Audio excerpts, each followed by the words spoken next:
Good morning mga kabisdak. At today karong sudlon ang Halsili Hills Resort. So pagsulod niyo diri, humanin niyo bayad sa entrance fee. Pwede na dayon mo maka-explore kung unsay na diri sa ilaha. So karon, kasaka ta pa inyo sa taas. Mura ni siya stairways to heaven. So ang kabugnaw sa hangin diri, nice jud kaayo. And ang ambience, nindot po kayo, relaxing kayo sa tanan.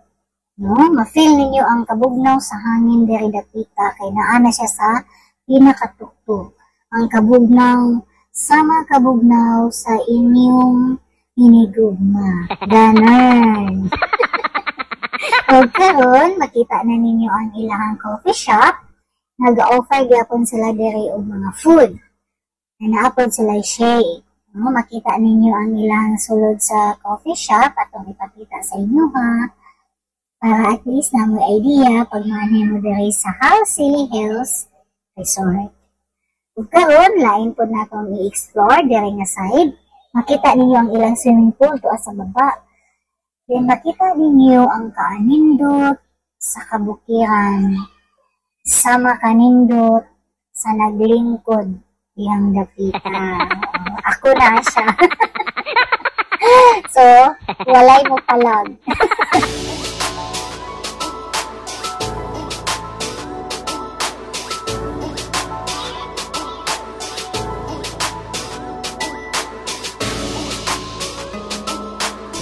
So, karon na-enjoy jud kaayo sa among Little G diri sa ilahang pinakaibabaw kay ang ambience relaxing kaayo ug ang kabugnaw sa hangin.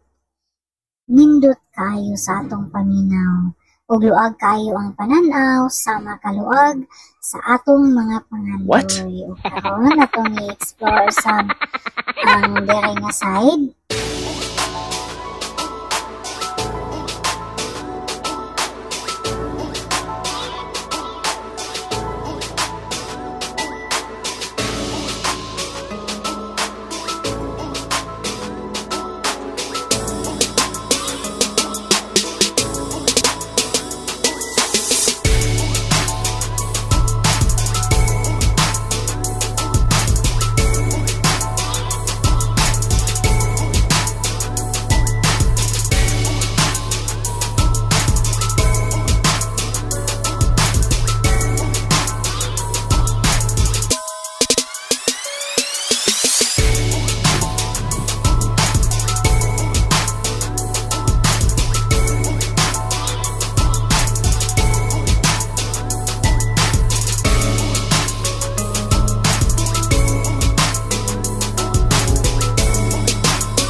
Makita ninyo sa ibabaw ang name sa ilahang resort, Halsili Hills.